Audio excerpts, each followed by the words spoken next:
ಉತ್ತರ ಕನ್ನಡ ಜಿಲ್ಲೆಯಲ್ಲಿ ಸದ್ಯಕ್ಕೇನೋ ಸ್ವಲ್ಪ ಬಿಡುವನ್ನು ಮಳೆರಾಯ ಕೊಟ್ಟಿದ್ದಾನೆ. ಆದರೆ ಅಪಾಯಗಳು ಮಾತ್ರ ಕಡಿಮೆ ಆಗ್ತಾ ಇಲ್ಲ. ಉತ್ತರ ಕನ್ನಡ ಜಿಲ್ಲೆಯಲ್ಲಿ ವರುಣನ ಮರಣ ಮೃದಂಗ ಮುಂದುವರಿತಾ ಇದೆ. ಅಂಕೋಲಾದ ಶಿರೂರು ಬಳಿ ಸಾವಿನ ನರ್ತನ. ಗುಡ್ಡ ಕುಸಿತದಿಂದಾಗಿ 10 ಮಂದಿ ಜೀವಂತ ಭೂಸಮಾಧಿಯಾಗಿದ್ದಾರೆ. ಶಿರೂರು ಅಂಕೋಲಾ ಟು ಕಾರವಾರ ಮಧ್ಯದಲ್ಲಿ ಬರ್ತಕ್ಕಂಥದ್ದು. ಇವತ್ತು ಬೆಳಗ್ಗೆ ಮತ್ತೆ ಕಾರ್ಯಾಚರಣೆಯನ್ನು ಮುಂದುವರಿಕೆ ಮಾಡಿದ್ದಾರೆ.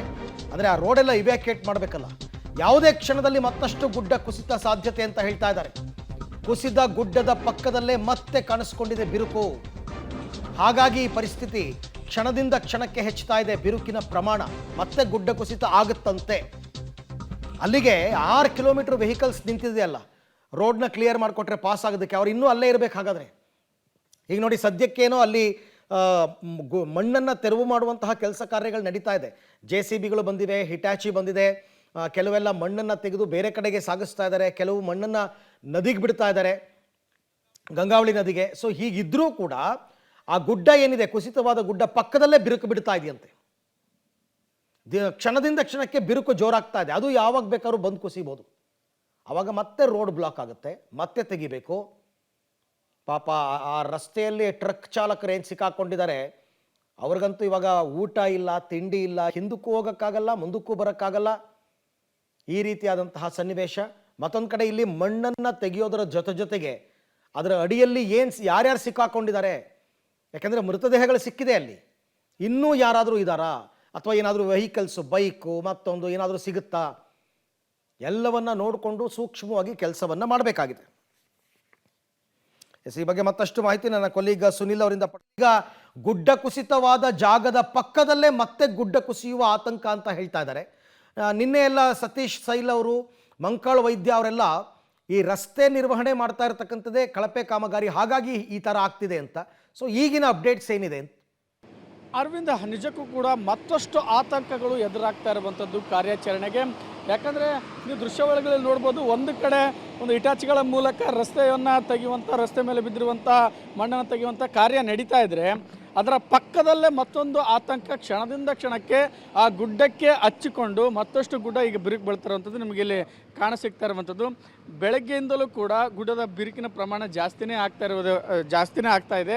ಒಂದು ಕಡೆ ನಿಮಗೆ ಇಲ್ಲಿ ನೀವು ನೋಡ್ತಾ ಇದ್ದೀರಿ, ಈ ಕಡೆ ನಿಮಗೆ ಕಾರ್ಯಾಚರಣೆ ನಡೀತಾ ಇದ್ದರೆ ಅದರ ಪಕ್ಕದಲ್ಲೇ ನೋಡ್ಬೋದು ಬಿರುಕಿನ ಪ್ರಮಾಣ ಜಾಸ್ತಿ ಆಗ್ತಾ ಇದೆ. ಸೊ ಇದು ಕೂಡ ಒಂದು ಚಾಲೆಂಜ್ ಆಗುವಂಥ ಸಾಧ್ಯತೆ ಇರುವಂಥದ್ದು. ಬೆಳಗ್ಗೆ ಕೇವಲ ಒಂದು ಬಿರುಕಿತ್ತು, ಈಗ ಬಿರುಕಿನ ಅಂತರ ಜಾಸ್ತಿ ಆಗ್ತಾಯಿದೆ, ನಡುವೆ ಗ್ಯಾಪ್ ಆಗ್ತಾಯಿದೆ. ಸೊ ಸಹಜವಾಗಿ ಅಲ್ಲಿ ಕಾಡುವಂತಹ ಗುಡ್ಡವು ಕೂಡ ಕುಸಿದು ಬೀಳುವಂಥ ಸಾಧ್ಯತೆ ಇರುವಂಥದ್ದು. ಅದನ್ನು ಎಚ್ಚರಿಸಿಕೊಂಡು ಈಗ ಕಾರ್ಯಾಚರಣೆ ಮಾಡಿರುವಂಥದ್ದು. ಇದರ ಜೊತೆಗೆ ಈ ಗುಡ್ಡದ ಆ ಗುಡ್ಡ ಏನಿದೆ ಸುಮಾರು ಒಂದು 90 ಮೀಟರ್ ಅಷ್ಟು, ಅದು ಕೂಡ ಕುಸಿದು ಬಿತ್ತಂದರೆ ಕಾರ್ಯಾಚರಣೆ ಸಂಪೂರ್ಣವಾಗಿ ಸ್ಥಗಿತಗೊಳ್ಳಲಿದೆ. ಮತ್ತು ಈಗ ಮತ್ತಷ್ಟು ಕಾರ್ಯಾಚರಣೆ ಮಾಡಬೇಕಾಗಿರುವಂಥದ್ದು. ಇನ್ನು ನೀವು ಹೇಳಿದಂತೆ ಒಳಗಡೆ ಒಂದು 15 ಜನ ಸಿಲುಕಿರುವಂಥ ಮಾಹಿತಿ ಸ್ಥಳೀಯರು ಕೊಡ್ತಾ ಇರುವಂಥದ್ದು. ಆದರೆ ಸತ್ಯಾಸತ್ಯತೆ ಅದು ಹೊರಗೆ ಬಂದ ಮೇಲೆ ಗೊತ್ತಾಗೋದು. ಇನ್ನು ಒಳಗಡೆ ಒಂದು ಕಾರು ಕೂಡ ಇದೆ ಅನ್ನೋದು ಕೂಡ ಮಾಹಿತಿ ಲಭ್ಯ ಆಗ್ತಾ ಇದೆ. ಸೊ ಹೀಗಾಗಿ ಅದನ್ನೆಲ್ಲವನ್ನು ಸೂಕ್ಷ್ಮವಾಗಿ ಅಬ್ಸರ್ವ್ ಮಾಡ್ತಾ ಈಗ ಕಾರ್ಯಾಚರಣೆ ಮಾಡ್ತಾ ಇರುವಂಥದ್ದು.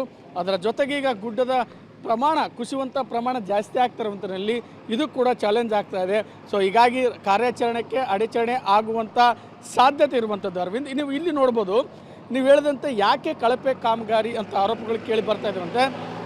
ಒಂದು ಗುಡ್ಡ ಇದೆ, ಗುಡ್ಡದ ನಡುವೆ ಮತ್ತೊಂದು ರಸ್ತೆಯನ್ನು ಮಾಡಲು ಹೊರಟಿರುವಂಥದ್ದೇ ಈ ಒಂದು ಆಘಾತಕ್ಕೆ ಕಾರಣ ಅಂತ ಹೇಳ್ಬೋದು. ಯಾಕಂದರೆ ಇಲ್ಲಿ ಒಂದು ರಸ್ತೆ ಇದೆ, ರಸ್ತೆಯ ಪಕ್ಕದಲ್ಲೇ ರಸ್ತೆ ಮಾಡಬೇಕು, ಆದರೆ ಗುಡ್ಡವನ್ನು ಕೊರೆದುಕೊಂಡು ಅದು ಅವೈಜ್ಞಾನಿಕವಾಗಿ ಯಾವುದೇ ತಡೆಗೋಡೆ ಇಲ್ಲಲಾರದೆ ಮತ್ತು ಯಾವುದೇ ಒಂದು ಮುನ್ನೆಚ್ಚರಿಕಾ ಕ್ರಮಗಳನ್ನು ತೆಗೆದುಕೊಳ್ಳಲಾರದೆ ಈ ರೀತಿಯಾಗಿ ಗುಡ್ಡದ ನಿರ್ಮಾಣ ಮಾಡಿರುವಂಥದ್ದು.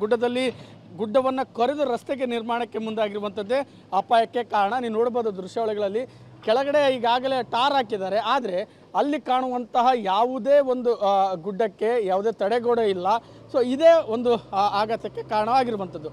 ಇನ್ನು ನಾನು ಆಗಲೇ ಹೇಳಿದಂತೆ ನೀರಿನ ಪ್ರಮಾಣ ಜಾಸ್ತಿ ಆಗ್ತದೆ, ಒಳಗಡೆಯಿಂದ ನೀರು ಬರೋದು.